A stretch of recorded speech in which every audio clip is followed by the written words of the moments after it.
Transnet is in the process of acquiring equipment for the Durban port aimed at clearing the backlog at its ports.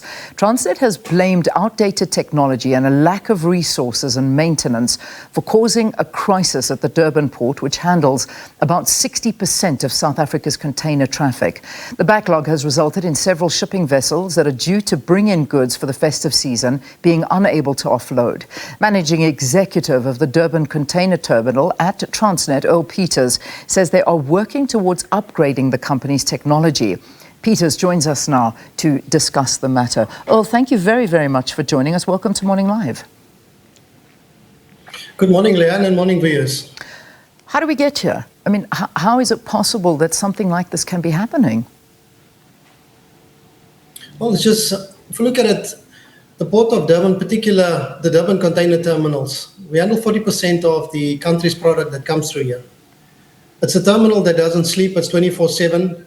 We have the situation of that it's aged equipment. We've underinvested for the last 10 years.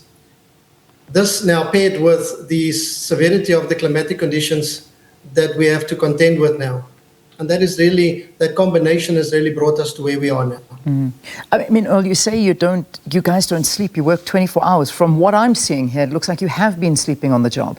I mean, how is it that things can get this bad? Over 70,000 containers are waiting there, and you're saying that you work 24 hours, maintenance is being done. It's not being done. Someone's not doing their job.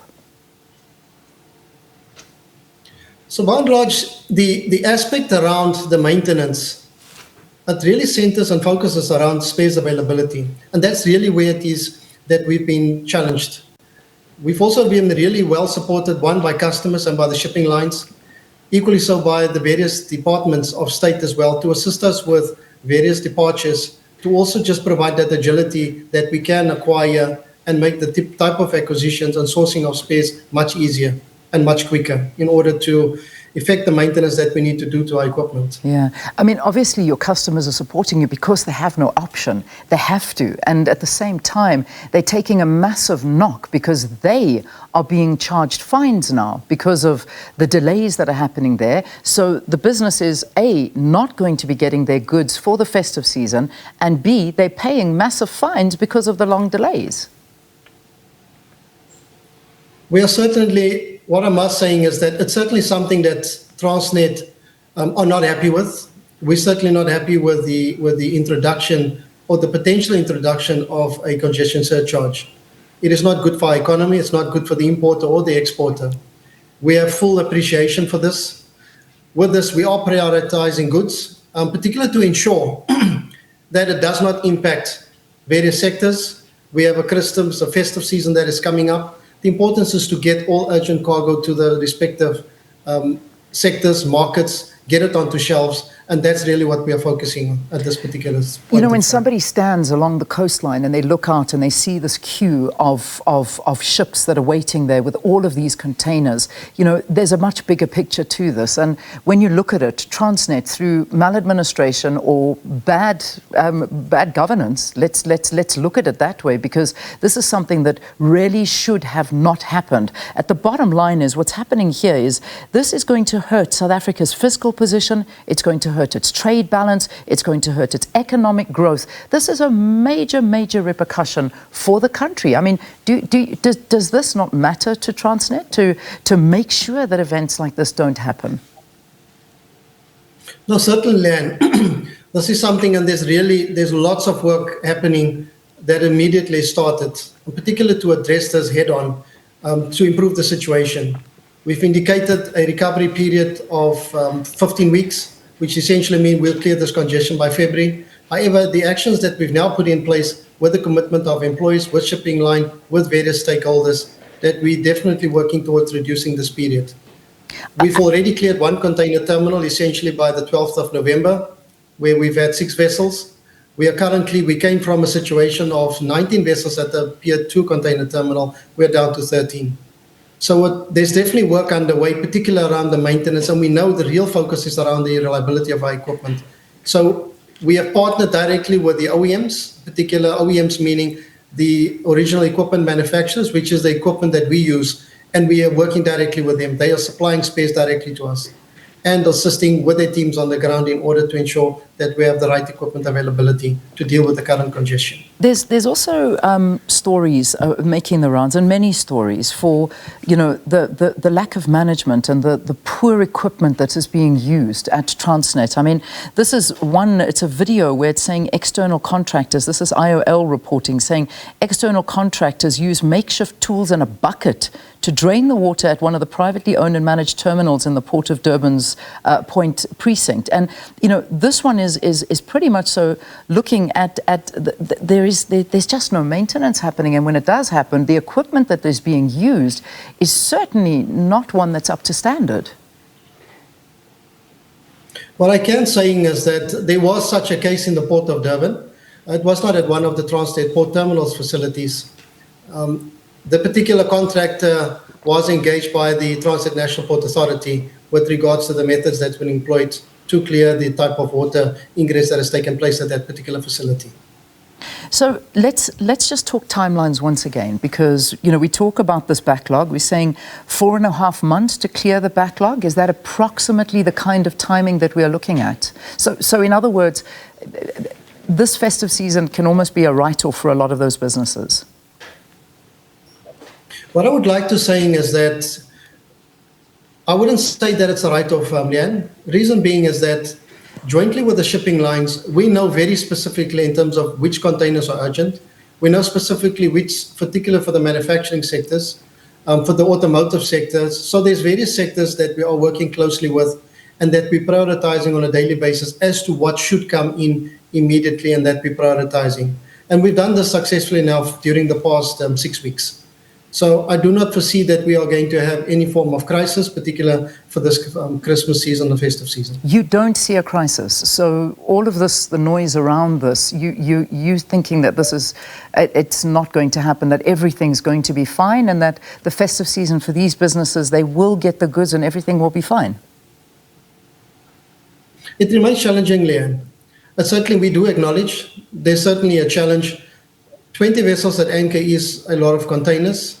What we do want to ensure is that what is immediately needed to deal with the current congestion, and that is to get the urgent containers down. By no means is there denial on the part of Transnet that we have not acknowledged that there is a problem. There's definitely a congestion challenge that we are working hand in hand with the various shipping lines in order to at least reduce that what is currently at anchorage. It will take us a bit of time to clear that. And we're currently looking at bringing second-hand equipment in. So there's various initiatives that we are following in order to accelerate this particular recovery period. So if I may, I mean, let's look at yesterday, for instance, or over this period. So how many containers did you manage to bring into shore in a day? Because obviously there's this backlog. We've got 71,000 containers and all of these ships sitting out at sea. What did you manage to achieve in the last 24 hours? So during the last 24 hours, we've done in the region of 3,500 containers, essentially close to about 5,200 TEUs. So that's really the key measure that we follow, particularly at container terminals. That is particularly the target that we are working towards. The particular target that we are focusing on in terms of upping that particular tempo, we're working to 6,000 TEUs in order to accelerate the recovery. Yeah. So if we look at what importers are saying and how they're feeling about this, and we look at a lot of angles, because you see Business South Africa also coming out and saying Transnet needs to urgently resolve this crisis. The current state of these ports indicates a substantial gap between their current operational performance and the desired benchmarks in multiple critical aspects of maritime logistics, often referred to as a demonstrated capacity. You need to improve, otherwise the economy is going to bleed. A lot of people speaking out about you, and we see this through the performance. I mean, the Durban port comes out, unfortunately, almost right at the bottom of a list of ports around the world as being the worst performing. And that's really why we're focusing on particular modernization of the fleet. That's really where we started.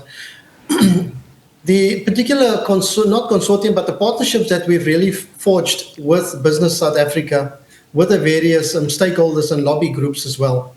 In particular, through the structures of the Presidency's office as well, the National Logistics Crisis Committee. We're an active participant in that.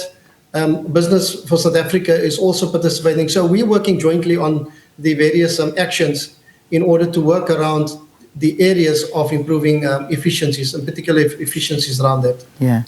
Where are you getting the money from? Because we know that the finance minister turned down funding request from Transnet because he was saying that you need to come up with an efficient business model to implement the necessary changes.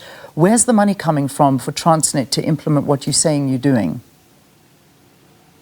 So there's many options that we are pursuing and that we have already pursued as well. One of them in particular that has really stood out and it's worked really well for us, particularly within this as well, is the collaborative part with the customers, where we co-collaborate in terms of funding mechanisms and funding options. We are also looking at different type of leasing options. They are also with respect of particular OEM brands that has also made certain options available to us in order to have access to equipment in a much more efficient manner without doing the upfront type of payments or funding that is required. Yeah. And this in essence will then allow us to generate the required cash from operations in order to start in reinvesting again and modernizing our fleet. So the Road Freighter Association, stories we've been running in the news, they've been quite vocal about that. They're calling on Transnet to hand over the running of the country's rail and port networks to the private sector. Give us your response to this. Privatization of all of these things, perhaps even this is what's happening at Transnet, the idea of privatizing Transnet. Help us understand this. So critical to this, Leanne, is that Transnet was very deliberate in its strategy, particularly around the 9 segments as a segmentation strategy, is that we will seek private sector participation. So we're not privatizing. With the private sector participation, we have also paired and partnered with prospective operators, particularly for the ports, and that's what will be the case for the Transnet Freight Rail, that we will partner with a renowned, well-established, mature operator where it is that we can jointly invest in terms of modernizing the fleet, but also with the skills that we are bringing to the table, we will also just further complement that with the skills that has been brought on board from particular operators from board, like we've seen with a particular partner that we have recently selected as a preferred bidder, which is currently under due diligence process. Are you able to tell us who that partner is? It's ICTSI, essentially International Container Terminal Services Incorporated. It's a Filipinos company. Well established, 34 terminals, privately owned, but also partnered with various governments, particular similar nature of transaction as the one that we've just concluded.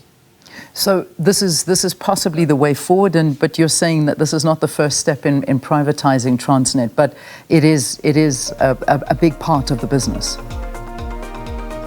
It's definitely a big part of the business, and it's definitely one of the strategies that we will actively pursue. All right. With regards to seeking equity investment. Okay, well, we'll leave it there. Thank you for talking to us, giving us an idea of what's in place and what the problems are that have led to this massive delay that's happening at the Durban ports. That's the Manager Executive of Durban Container Terminal at Transnet, Earle Peters, also telling us that they managed to get 5,000 containers to shore yesterday and hoping to keep up that number as they go forward.